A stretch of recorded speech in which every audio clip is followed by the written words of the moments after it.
Respected principal mister Vishal Sharma, जो मेरे पहले भी टीचर रहे हैं, इनफैक्ट लेक्चरर थे गांधीनगर में, तो he is my role model because he use to ask me कि क्या बनना है क्या बनना है। 3 बार तो मैंने सर को कभी खुद बताया ही नहीं कि सर मुझे बनना क्या है, क्योंकि 3 बार सर ने ये क्वेश्चन पूछा था क्लास में कि ग्रेजुएशन के बाद क्या करने वाले हो, तो सर कहते थे कि पॉलिटिकल साइंस की पोस्टें बहुत ज्यादा आती है, लेक्चरर बन सकते हो, तो बाद में जो है एमए के लिए ऑप्ट कर लेना।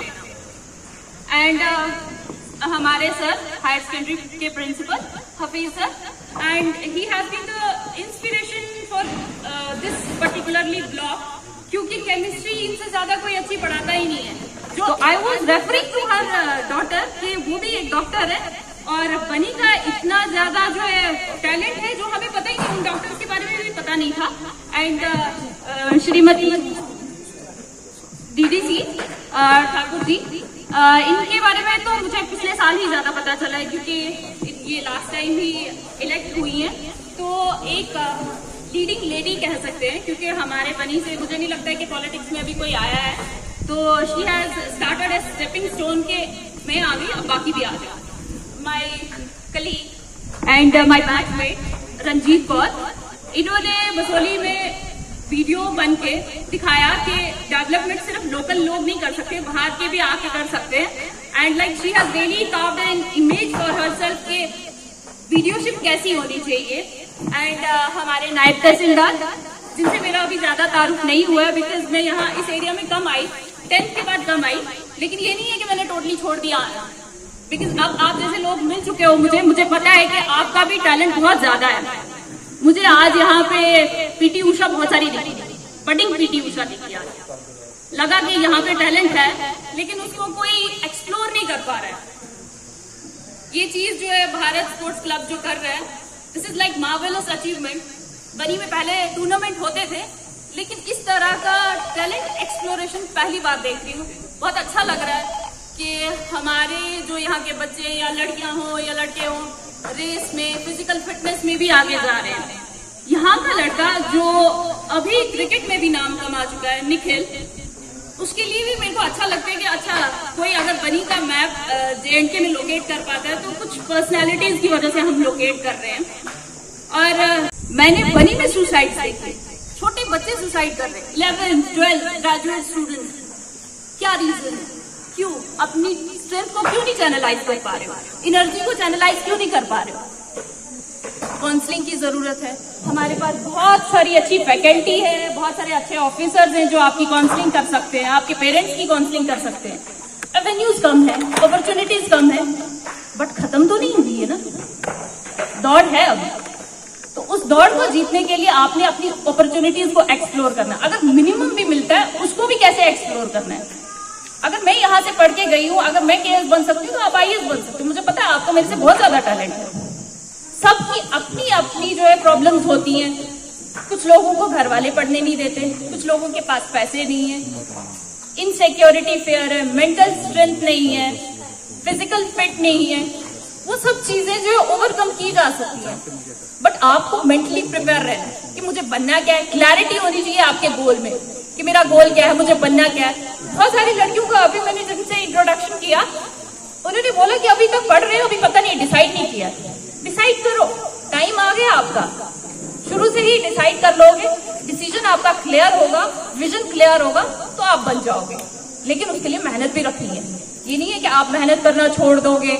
7-7, 8-8, 10-10, 12-12 घंटे भी पढ़ना पड़ता है। किसी को 8 घंटे में मिल जाता है, किसी को 12 घंटे में मिलता है, लेकिन पढ़ना तो पड़ता है ना, कंटिन्यूटी रखनी पड़ती है।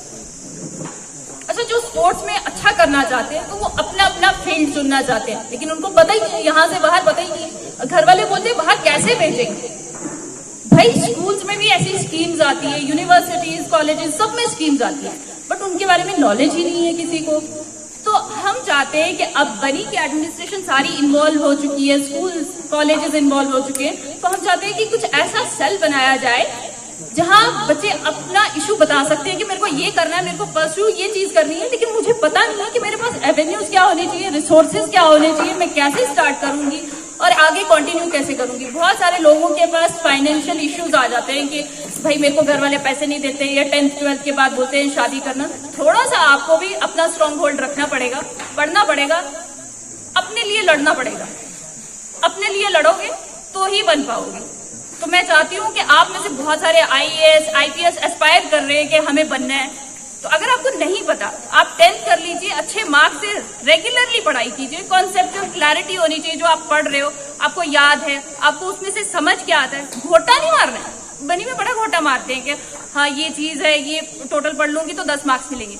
मार्क्स के लिए नहीं पढ़ना, कॉन्सेप्ट के लिए पढ़ना कि मेरा कॉन्सेप्ट क्लियर है, मार्क्स मेरे को कम भी मिलेंगे तो भी कोई चिंता नहीं है, लेकिन मैं पढ़ते रहूंगी, पढ़ाई नहीं छोड़ना। और बहुत सारे लोग जो है डिमोटिवेट हो जाते हैं कि इस बार 10 नंबर कम आ गए, 15 नंबर कम आ गए, उससे कम आ गए, फलाने का बेटा बड़ा अच्छा पढ़ता है, फलाने की बेटी बड़ी अच्छी पढ़ती है। ठीक है, कोई बात नहीं, क्योंकि आप उस लेवल से नहीं पढ़ के आए हो, या आप उस अच्छे स्कूल से नहीं पढ़ के आए हो, आपको घर वाले ट्यूशन नहीं लगाते, आपके पापा या मम्मा आपको रेगुलरली नहीं पढ़ा पाते क्योंकि वो जमींदार है। कोई बात नहीं, आप खुद पढ़ सकते हो। तो खुद पढ़ने पे विश्वास रखो, खुद थोड़ी मेहनत करनी है। और जो बहुत सारी यहाँ पे वीक लड़कियां भी हैं, उन्होंने भी दौड़ लगाई। खुद को फिट रखो। खुद को फिट कैसे रखोगे? आप रेगुलरली एक्सरसाइज करोगे। एक्सरसाइज से क्या होगा आपका कि आपका मेंटल स्ट्रेंथ बना रहेगा, फिजिकल स्ट्रेंथ बना रहेगा। उससे आप किसी भी एक्सप्लॉयटेशन से बच सकते हो। जैसे छेड़छाड़ के भी केसेस आते हैं। तो अगर आप फिजिकली और मेंटली स्ट्रांग होंगे ना, तो आप हर चीज से, हर बुराई से लड़ सकते हो। तो आपको फिजिकली फिट रहना है। जो ये एक मतलब हमारा इवेंट था जिसमें फिजिकल फिटनेस या मोटिवेशन था कि हमने फिजिकली फिट रहना। जब हम फिजिकली और मेंटली फिट होंगे तो सारी चीजें हो पाएंगी, वरना हम जब मेंटल ब्रेकडाउन हो जाता है तो कुछ भी नहीं होता है। वेट करना है, पेशेंस रखनी है। पेशेंस कहाँ से आएगी? Physical fitness. ठीक है, उसके लिए आप योगा कर सकते हो, रेगुलरली एक्सरसाइज कर सकते हो, पेरेंट्स से अच्छे से बात कर सकते हो, उनको समझा सकते हो। बहुत सारे पेरेंट्स को पता ही नहीं होता है कि बच्चे परस्यू क्या करना चाहते हैं, और उनको पता नहीं है। वो बोलते हैं नहीं खर्चा कर रहा है, ऐसे हम तो गरीब लोग हैं, हम लोग ये नहीं कर सकते।